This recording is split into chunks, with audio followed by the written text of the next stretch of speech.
студиото со вас, Славица Арсова. Добар ден и добре дојдовте. На почеток ги гледаме настаните на денот.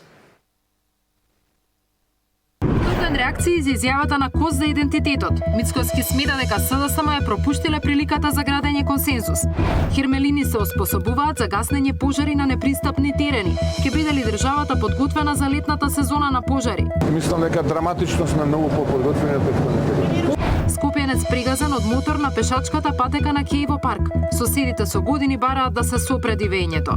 Аѓаат избори, ќе има гласање, ќе дојдат, ќе прават кампањи, дека ќе средат, ќе стават столпчиња, ќе засилат контрола, на ништо веќе не веруваме. Подобро да дојдат да стават семафори.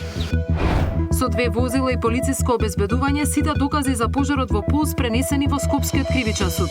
Почна расправата за ребалансот на буџетот. Опозицијата критикува дека власта ја загубила финансиската контрола. Пациенти ќе можат анонимно да пријавуваат проблеми во здравствениот систем преку алатка на сајтот на Министерството. Во овие вести сме во живо за најавата на владата за адаптација на возила, воени возила за потребите за гаснење на летните пожари. Останете со нас, имаме детали во вестите.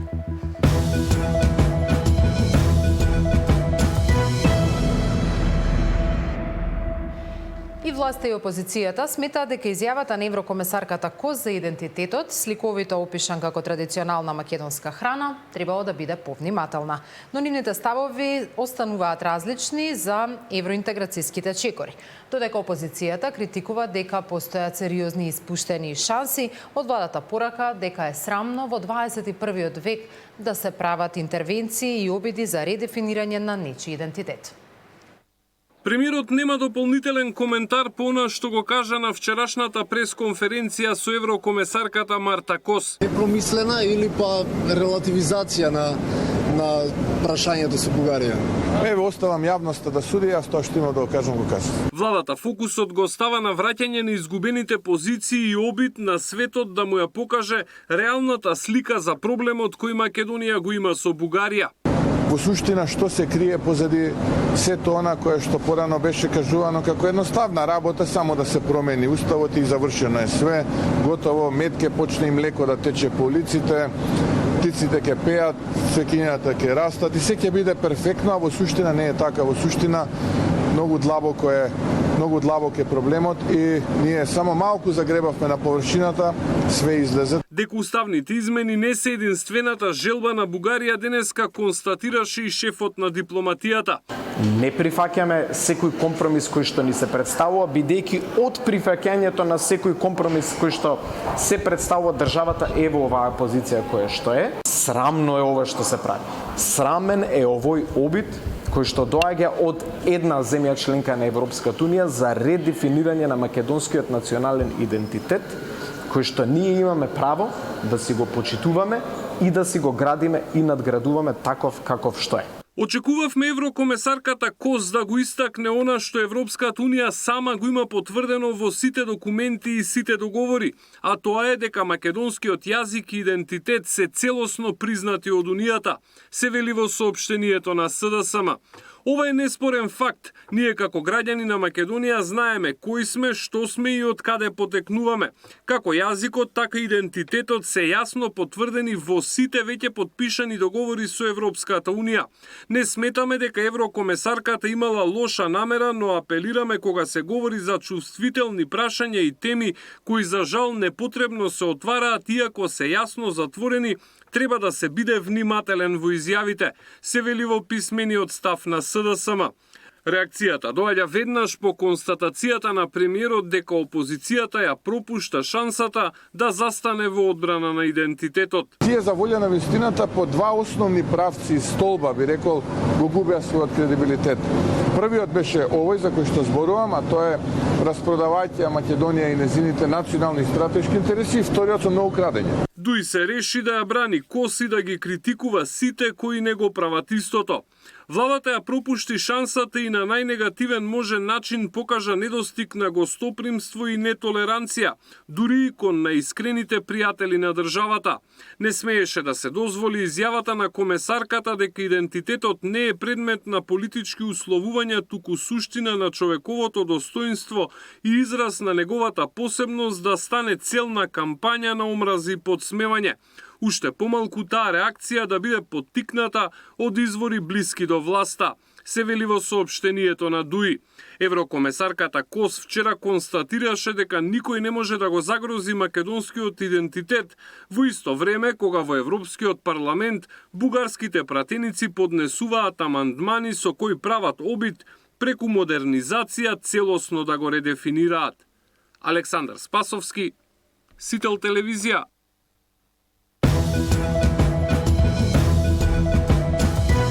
Несмасна изјава или став на ЕУ кон идентитетот. Како да се чита пораката од Кос?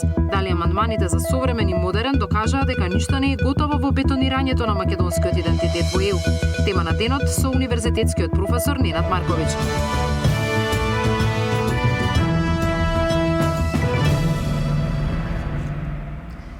Застарените и магационирани возила на Министерството за внатрешни работи и Министерството за одбрана се приспособуваат за гаснење на пожари на непристапни терени. Премиерот вели дека оваа година државата е драматично поподготвена за справување со летните кризи. Старите хермелини и пинцгауери кои беа во магацините сега имаат инсталирани посебни резервоари за вода и пумпи што работат на висок притисок, а може и да пристапат на непристапни терени. Мартин Арсов известува за оваа најава. Мартин, знаме ли за колку возила станува збор? Така е, Цаци, хермелини, БТР 70, 80, односно застарени армиски и полициски возила кои со години седат во магазините и не се користат, се оспособуваат и летово ќе се вклучат во гаснење на шумските пожари на тешко пристапни терени. Ова денеска го објави премиерот Христијан Мицкоски, кој што кажа дека планот на владата е да имаме на располагање во текот на сезоната околу 60 вакви возила кои што ќе имаат капацитет до 6 тони вода. Според премиерот, целиот овој зафат не чини многу, односно е направен со минимални финансиски средства на волонтерска база и од страна на општествено одговорни компании. Новој став е и првиот човек на Дирекцијата за заштита и спасување, Стојанче Ангелов, кој што вели дека со овој зафат имаме направено голема заштеда, бидејќи доколку се набават нови вакви возила, ќе биде многу скапо. Инаку, во справување со пожарите ќе ги имаме и трите ер-трактори. Во моментов имаме само еден функционален, другите два се на сервис, меѓутоа еден од нив деновиве очекуваме да се врати во Македонија. Ќе имаме и тројца пилоти кои што ќе ги управуваат ер-тракторите, а за таа намена повторно се ангажирани двајцата пензионирани пилоти кои што и лани учествуваа во гаснењето на големите шумски пожари. Освен годинава, тие ќе бидат ангажирани и во текот на следното лето. Во меѓувреме, како што кажа првиот човек на ДЗС, се планира да се оспособат или да се квалификуваат и други пилоти кои што исто така ќе можат да ги управуваат овие ер-трактори. Еве ги сите детали. Армиски и полициски возила кои со години фаќаат прашина во магацини, летово ќе гасат пожари на тешко пристапен терен. Дел од опремата е веќе модернизирана. Очекувањата се дека ќе бидат подготвени 60 вакви возила, опремени со резервоари за вода до 6 тони. Дел од застарената и магационирана опрема, како што се БТР 70-80, старите хермелини, пицгауер и слично, кои што беа во магазините на Министерството за одбрана и внатрешни работи, се модернизираа, обработија, им се инсталираа посебни резервоари за вода, се купија пумпи кои што работат на висок притисок и можат да пристапуваат на непристапни терени, тоа што многу ни беше важно навечер кога оганот, како што велат, спие стручно, да може да му пристапиме и да го угасиме за да не се распланти преку денот. Работата била завршена со минимални финансиски средства на волонтерска база и со општествено одговорни компании, вели премиерот. И првиот човек на Дирекцијата за заштита и спасување е на став дека со овој зафат имаме голема заштеда. Наместо да купуваме нови противпожарни теренски возила кои што се многу скапи и за нас како влада бараат голем финансиски напор за да бидат набавени тоа во помала количина. Сега со многу помалку пари, со драстично помалку пари, успеавме да прилагодиме поголем број на армиски и полициски возила кои што ќе бидат користени за справување со пожарите. И мислам дека оваа сезона ќе ја пречекаме досега најподготвени. Во моментов имаме еден функционален ер-трактор, вели Ангелов. Другите два се на сервис, од кои еден следните денови ќе биде вратен во Македонија. Пензионираните пилоти кои лани ги гасеа големите пожари ќе бидат ангажирани и ова, но и следното лето. Веќе сум во разговори со неколку пилоти кои што имаат професионални дозволи и кои што ги исполнуваат условите за преобука на ер-трактори, но обуката може да стартува најрано некаде на есен по завршувањето на пожарите, бидејќи летно време, според информациите кои што ги имам во овој момент, не се извршува обука затоа што во суштина сите пилоти се ангажирани во справување со пожарите. На европскиот пазар постои голем недостаток од пилоти на ер-трактори, особено амфибии како што се нашите 3 ер-трактори кои што може да полнат вода во движење од отворени води, од вештачки или природни езера. Цените, платите се екстремно високи низ Европа. Инаку од вчера до крајот на август е во сила забраната за движење во шумите, кој ќе се шета без дозвола, ќе заработи казна до 2000 евра. Мартин Арсов, Сител телевизија. Скопјанец пригазен од мотор на пешачката патека на Киево парк. Соседите со години бараат да се сопреди вењето. Паѓаат избори, ќе има гласање, ќе дојдат, ќе прават кампањи, дека ќе средат, ќе стават столпчиња, ќе засилат контрола, на ништо веќе не веруваме. Подобро да дојдат да стават семафори. Со 2 возила и полициско обезбедување, сите докази за пожарот во Пулс пренесени во Скопскиот кривичен суд.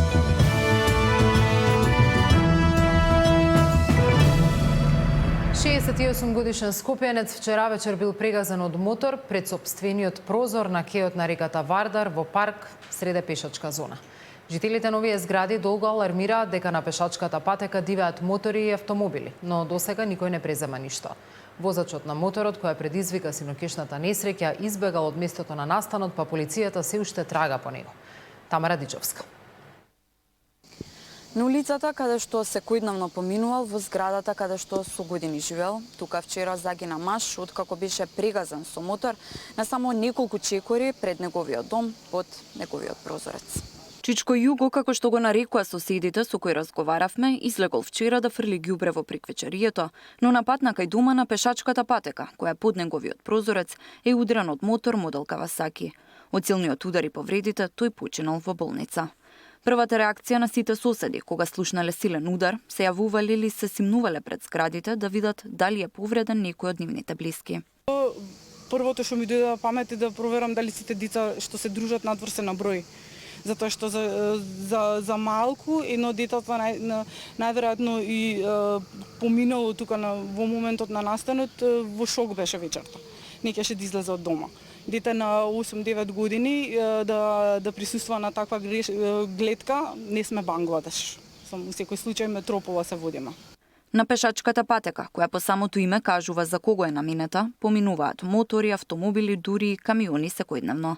Многу пати пријавувале до надлежните, но ништо не било преземено.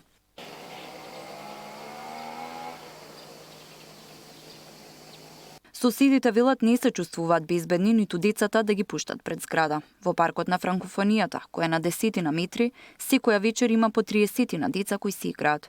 Чичко Југо, за кој вела дека бил еден од најдобрите соседи, бил жртва на нефункционалноста на институциите. Постојано треба да сме на штрек на секој шкрипење на губи, на секој посилно подавање на газ, дали нема да заврши уште некој човечки живот. Жално е, затоа што Чичко Југо сите тука го знаевме. Нема кој да каже нешто лошо за него. Човек кој што буквално на мравка не изгазил, го губи животот заради немарливост на институции, немарливост на општина, немарливост на град, немарливост на влада, на бивши и сегашни министри, премиери, политичари. Паѓаат избори, ќе има гласање, ќе дојдат, ќе прават кампањи, дека ќе средат, ќе стават столпчиња, ќе засилат контрола, на ништо веќе не веруваме. Подобро да дојдат да стават семафори. Од МВР се уште трагаат по возачот на моторот. Се возеле двајца, но од ударот едниот паднал, а возачот побегнал. Мотоцикл Кавасаки со скопски регистарски ознаки удрил во пешакот ЈН од Скопје, пошто мотоциклистот го напуштил местото на настанот. Во несреќата со тешки телесни повреди се здобил пешакот, а со телесни повреди се здобил стопатникот на мотоциклот ХИ од Скопје. Соседите велат дека постојано бараат да бидат поставени барем столпчиња на почетокот на патеката, за да се ограничи сообраќајот на моторни возила кои поминуваат постојано иако е забрането. Тамара Дичевска, Сител телевизија. Предметот Пулс допатува од Кочани во Скопје со 2 возила и полициско обезбедување. Сите списи и докази беа транспортирани во кривичниот суд каде ќе се суди овој случај. Следува оценка на обвинението и закажување на првото судско рочиште. Предметот за трагедијата во дискотеката Пулс пристигна во рацете на судиите од Скопскиот кривичен суд. Денеска после пладне со 2 возила и полициска придружба се донесени доказните материјали против 34-цата обвинети. Бројни документи, вештачења, искази на сведоци, но и многу снимки се дел од доказите со кои се подкрепува случајот. Од кривичниот суд преку писмено соопштение ги објаснуваат следните чекори. Прво ќе се оценува обвинението, а потоа ќе се закаже и терминот за првото судско рочиште.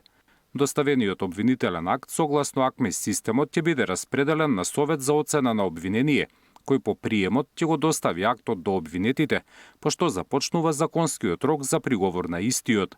Случајот доаѓа во кривичен подлука на Врховниот суд.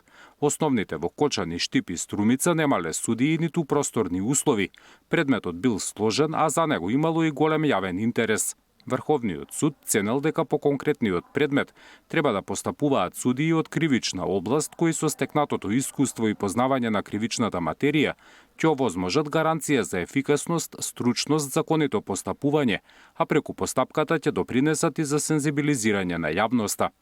Во трагедијата од март годинава животот го загубија 63 млади. По 3-месечната истрага обвинителството утврди вина кај поранешни министри и екс-градоначалници сопственикот на дискотеката. Зоран Јаневски, Сител телевизија. Почна расправата за ребалансот на буџетот. Опозицијата критикува дека власта ја загубила финансиската контрола. Пациенти ќе можат анонимно да пријавуваат проблеми во здравствениот систем преку алатка на сајтот на министерството.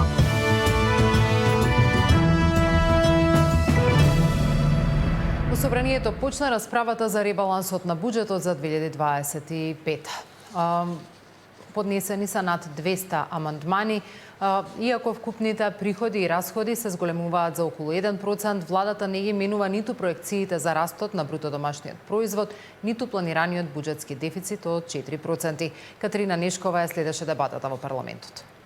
Повисоки плати во МВР, законско зголемување на пензиите, нови вложувања во одбраната, помош за општините, но и поголеми капитални расходи за инфраструктурни инвестиции. Ова според Министерството за финансии се клучните компоненти на ребалансот на буџетот, кој од денеска влегува во собраниска расправа. Зголемен трансфер до фондот за приом од централниот буџет со цел непречено финансирање и исполнување на обврските на фондот за исплата на зголемените пензии и транзицијските трошоци, како и до обезбедување на средства за капитални расходи, продолжува финансиската поддршка и соработката на владата со општините која ќе биде насочена кон континуирано инвестирање во средства од централниот буџет. Владата тврди дека останува на проектираните бројки. 3,7% расти и стабилна 2,8% инфлација. Јавниот долг не би требало да ја помине рамката од 62% од БДП, а дефицитот се поставува на граница од 4% од БДП. За опозицијата ребалансот е фискално нереален, социјално штетен и без развојна компонента. Овој ребаланс ја разоткрива вистината дека економијата тоне, граѓаните се оставени сами на себе, а власта продолжува да се луксозира додека ги задолжува идните генерации. Со овој ребаланс нема пари за соодветно и заслужено покачување на платите на работниците, за поголеми плати во образованието, здравството, нема пари за повредените и семејствата на настраданите во Кочани. Нема пари за нови мерки за заштита на стандардот на граѓаните, за намалување на цените. Граѓаните едноставно се оставени сами на себе. СДСМ ќе го поправа ревидираниот буџет со 160 амандмани, во кои главно предлага 15 милиони евра за поддршка на настраданите во Кочани. Доколку очекуваме забрзување на капиталните расходи до крајот на годината, постои голем ризик доколку не се остварат проектираните приходи, поготово од ДДВ, доколку инвестициите за капитални расходи не се реализираат онака како што се проектирани, да не се пренаменуваат во тековни расходи кои што и така се веќе на максимално високо ниво. Ребалансот се очекува да биде изгласан најдоцна до 1 август. Катерина Нешкова, Сител телевизија. Здравството добива нов инвестициски бран. Владата на предлог на Министерството за здравство одобри обемна реконструкција и доградба на болниците во Штип и Тетово, како изградба на целосно нова болница во Кичева. Одново ќе се гради, бидејќи тоа што е таму изградено е статички нестабилно и кога би се надградило и модернизирало и кога би се инсталирала целата опрема, прашањето е дали статички тоа ќе може да го издржи самиот габарит и затоа ќе се гради во Кичево нова болница и здравствен дом. Реконструкција на Тетовската болница, но исто така и завршување на проектот за Штипската клиничка болница со универзитет и студентски дом од 200 легла. Па мислам дека беше околу проекцијата од оние понуди што добивме нешто над 200 милиони евра, околу 200 до 220 милиони евра. Што ќе се кога би се споредило со она што порано беше цена за нов клинички центар е напола, половина од таа цена. Граѓаните добиваат нова алатка за пријавување нерегуларности. Од сега преку веб страницата на Министерството за здравство ќе може анонимно да пријават неправилности и проблеми во јавните здравствени установи со можност за прикачување и на докази. Ако ви бараат пари за операција, не сте задоволни од третманот, долго чекате термин за специјалист или со месеци немате резултати од направено снимање, од денеска можете да пријавите на веб страницата на Министерството. Пријавата е анонимна, но ако сакате објавете видео, фотографии или оставете контакт доколку имате сериозен проблем. Секој месец јавно ќе се посочуваат најчестите ситуации со кои се соочуваат пациентите во јавното здравство. Ние во Министерство за здравство креиравме работна група, канцеларија, која што во реално време ќе ги види сите тие представки, ќе ги анализира и ќе даваме фидбек. Новиот министер за еден од најгорливите проблеми, паркингот на Клинички, најавува решение до 20 октомври. Вчера на влада поминала информацијата да продолжи соработката со градски паркинг Скопје, но предпријатието има обврска да го уреди и дигитализира просторот, да воведе нов паметен систем со сензори, но и да воспостави евиденција дали и колку слободни паркинг места има уште на влезот. Бидејќи во втората фаза можеби ќе се оптимизира бројот на возила, бидејќи паралелно со таа втора фаза оди фаза на намалување на пациентите од примарно, секундарно до терцијално здравство, така да ќе ги следиме бројките, ако има потреба ќе одиме на трета фаза креирање на и градење на катна гаража внатре во клиничкиот центар. Решение за хаосот на Клинички последните десетина години ветуваа неколку министри, но се уште пациенти и нивни роднини со саати вртат кругови за да најдат слободно место. Александар Динев, Сител телевизија. Агенцијата за храна и ветеринарство со остар демант и обвинување за манипулација кон градоначалникот на Струмица Костадин Костадинов повод е неговата објава на Фејсбук во врска со безбедноста на водата за пиење во неколку струмички села. АХВ тврди дека градоначалникот ја извртува вистината и не ја исполнил законската обврска за дезинфекција. Агенцијата за храна и ветеринарство остро реагираше на како што вели лажните и манипулативни тврдења на градоначалникот на Струмица Костадин Костадинов, изнесени во негов статус на Фејсбук. Според АХВ, Костадинов дрско и безобразно ја манипулира јавноста и свесно ја довел во заблуда околу безбедноста на водата за пиење во повеќе струмички села и селективно го прикажал значењето на една судска одлука. Судската одлука на која се повикува градоначалникот не се однесувала на кризата со вода во градот од септември-октомври минатата година, туку на водоснабдувањето во 5 села – Рич, Попчево, Белотино, Костурино и Велјуса. Таму, како што нагласуваат од АХВ, Костадинов не ја исполнил својата обврска да обезбеди безбедна и дезинфицирана вода. По вонредниот инспекцијски надзор на 9 февруари лани било утврдено дека во водата Недостасува резидуален хлор, поради што АХВ донела решенија за забрана на користење на водата за пиење во овие села, со задолжителни мерки како предупредувачки надписи и хлорирање. Општина Струмица не постапила според решението. На операторот Општина Струмица со решението наредено е да ја забрани водата за пиење во водоснабдителните објекти, водоводната мрежа во овие села, да се стави надпис со предупредување на жителите дека водата не е за пиење поради отсуство на резидуален хлор и да се изврши задолжително хлорирање на водата. По нареденото со ова решение, Костадинов и Општина Струмица немаат постапено, пошто АХВ како одговорна институција на 26 февруари 2024 година до Основниот суд во Струмица поднела барање за поведување на прекршачна постапка, информираа од агенцијата, додавајќи дека тие нема да ја коментираат судската одлука, а на градоначалникот на Општина Струмица му порачаа да биде одговорен пред сопствените граѓани и гласачи. Реакцијата следува по вчерашната објава на Костадинов, во која тој обвинува дека Агенцијата за храна и ветеринарство лажела цела година и дека ВМРО ДПМНЕ била подготвена да остави цел град без вода за политички цели. Зоран Ѓорѓиев за Сител телевизија.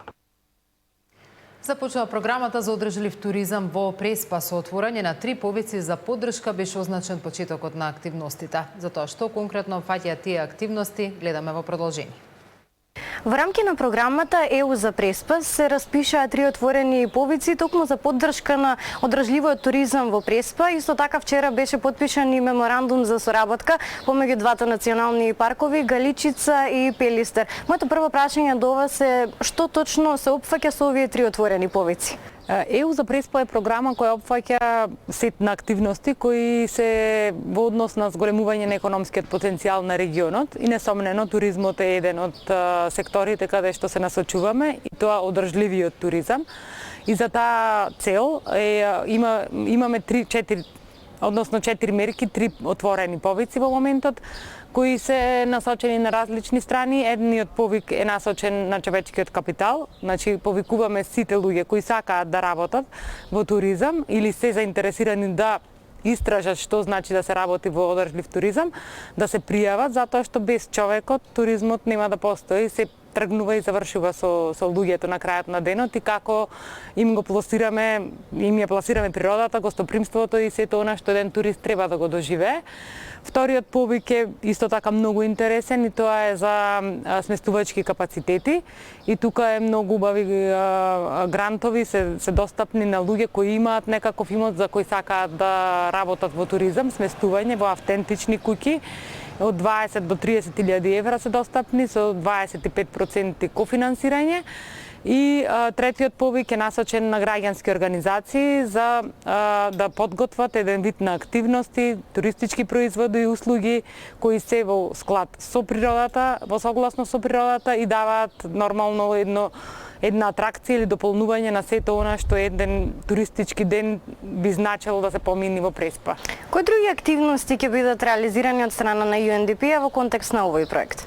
Во ЕУ за Преспа е навистина голема програма, каде што се фаќаат многу активности, меѓутоа во делот на туризмот исто така ќе работиме на подобрување на инфраструктурата на отворено или велосипедски и планинарски пешачки патеки кои ќе се изработат така да направат една кружна интегрирана тура низ цела Преспа, па ќе може да се тргне, да кажеме, од Националниот парк Галичица, да се види тој медитерански шмек на планината, низ заштитеното подрачје Езерани на општина Ресен и да завршиме на Пелистер со некакви алпски карактеристики. 100 километри на велосипедски патеки ќе се маркираат, доразвијат и пешачки 70 километри. Меѓутоа, во делот на инфраструктурата ЕУ за Преспа има и една програма целосна која се насочува на ЕУ за инфраструктурата, така да руралните подрачја ќе добијат тука и модерен начин на селектирање, на третирање на цврст отпад, на третирање на отпадна вода, значи сето она што една одржлива туристичка дестинација треба да има, а во исто време е планиран и дел на Царинската управа за отварање на преминот Маркова нога, каде што навистина конективноста, мобилноста на луѓето во овие два региони веќе ќе се зголеми. Ви благодарам за разговорот. Благодарам и вас. Во Централниот дневник правиме анализа на пораките на еврокомесарката Марта Кос, дали тие беа гаф или различно видување на Европската унија за што е тоа идентитет. Останете со нас, гледаме во Централниот дневник во 19.